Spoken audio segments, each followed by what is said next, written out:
At 4.4 million years old, the fossil hominid skeleton found at Aramis is the earliest ever discovered.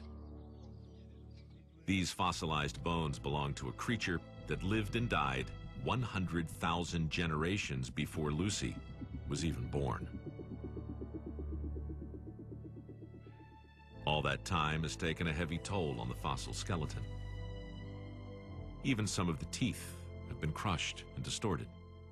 The laboratory extraction and analysis of the fossils will be slow and meticulous. It will take more than a decade of painstaking research by a huge team of scientists to see what this creature looked like and to understand how it might have moved through its now vanished world.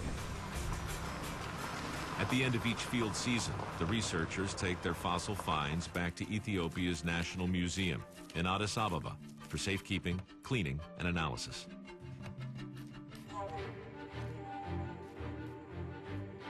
The hominid fossil collection here is one of the most impressive in the world. Now, each of the fragile new fossils will have to be freed from the sediments that surround them.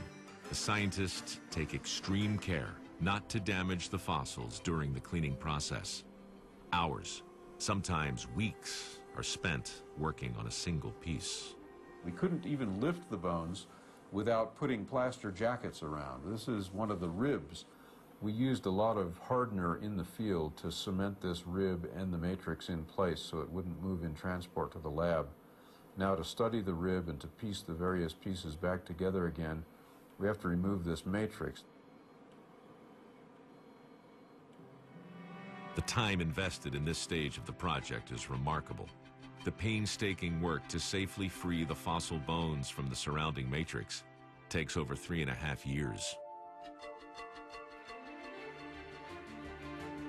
With the fossil bones exposed and stabilized, the researchers can now conduct a post-mortem investigation. They want to discover as much as they can about what this creature was like when it was alive. So it's sort of like a paleoautopsy.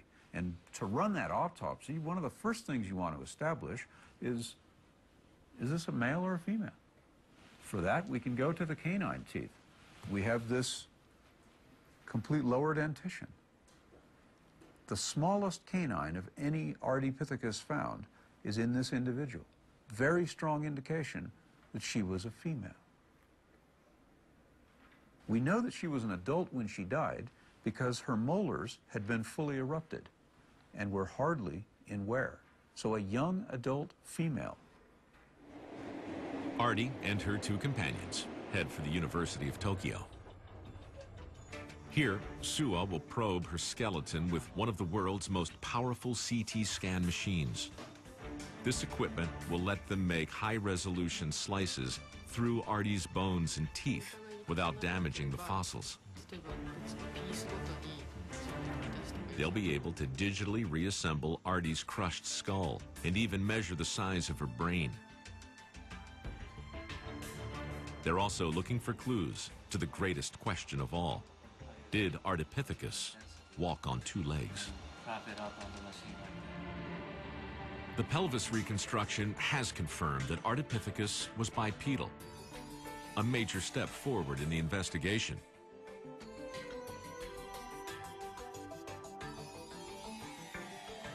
Another key part of Ardi's anatomy is her skull.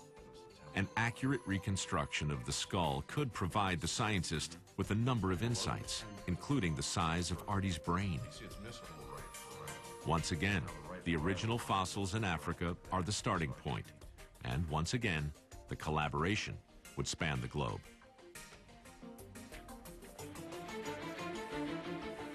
At Aramis, the team had recovered 34 separate pieces of Ardi's skull, including her jaws and teeth, but many parts were never found. In Tokyo, Suwa will reconstruct the Ardi skull using CT scans, filling in missing parts digitally. In Berkeley, California, White will also rebuild the Ardi skull, but to make his version, he'll use plaster casts of the fossils. Working this way, they're able to cross-check their results independently. Suwa scans the cranial fragments. Then he uses the CT slices to properly restore each bone. The digital reconstruction process would take years.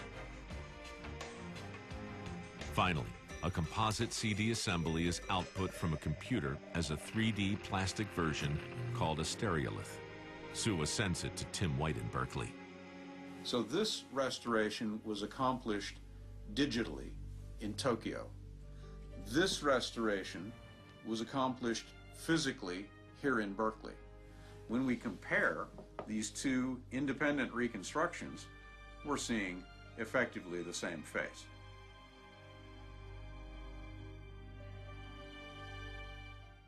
The investigators have now established ancient Ardi's habitat. But what about Ardi herself? If all her parts, skin, muscles, bones, and teeth, were restored and reassembled, what would this strange African creature have looked like?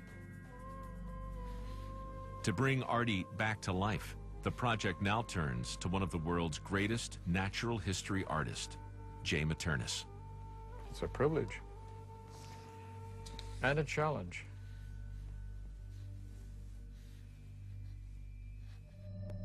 The science team has now spent over a decade examining the Ardipithecus skeleton, piece by piece. Now it's time to put all the pieces together by harnessing science to art. This process goes back to the time of Leonardo da Vinci, who created lifelike human images based on his own detailed anatomical drawings.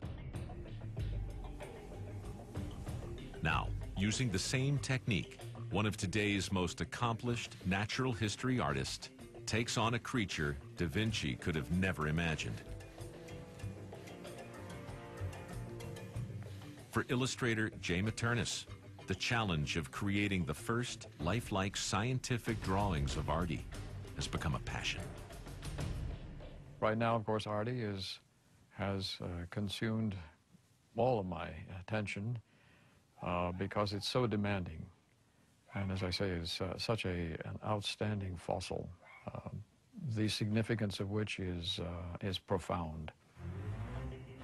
To begin reassembling this intriguing creature on paper, they'll use the high-precision plaster casts of the Ardipithecus skeleton. We take that piece and then align it with that one. He is the equivalent of a supercomputer into which years and years of primate structure have been poured and recorded, and out of which comes an almost perfect image.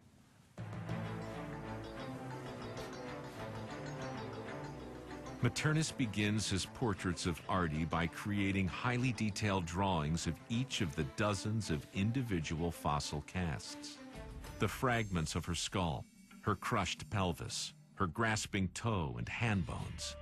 This staggering body of work amounts to hundreds of pieces of paleo art, each one precisely rendered at full scale. Literally hundreds of emails fly back and forth between artist and scientist, many with revised anatomical drawings attached. So it's a very odd-looking creature and remarkably non-chimpanzee-like. Yeah. Every bone and joint is carefully examined to ensure the accuracy of Ardi's skeletal portraits.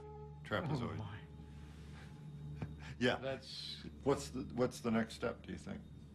the next step would be to put a skin on her. Okay. With all the trimmings, hair and eyelashes and Yeah. Maternus would work for over 2 years, adding muscle and skin to Ardi's body. to envision what she might have looked like. Drawn in charcoal, this fusion of art and science resurrects this creature from the inside out, from her skeleton to her muscles, and finally to her outer features, her face and her eyes. With her long arms and grasping big toes, Ardipithecus finally emerges from the shadows of deep time. Being a paleoanthropologist is all about being able to find the fossils, analyze them, prepare them, clean them, analyze them, study them, and share the knowledge that you get out of these fossils with the rest of the scientific community and the public, the general public.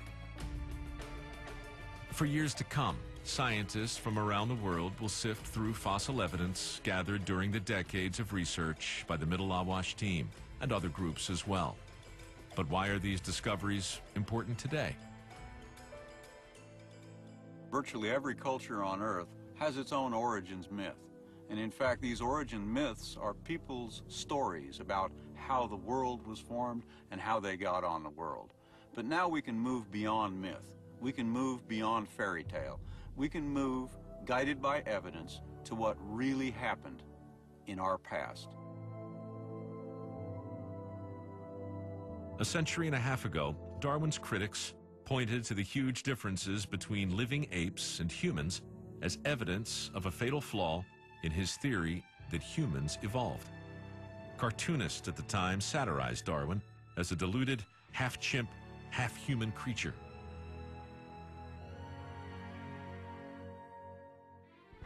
More than a century later, a real creature, recovered from a small hill in Ethiopia, has brought the hard evidence Darwin lacked.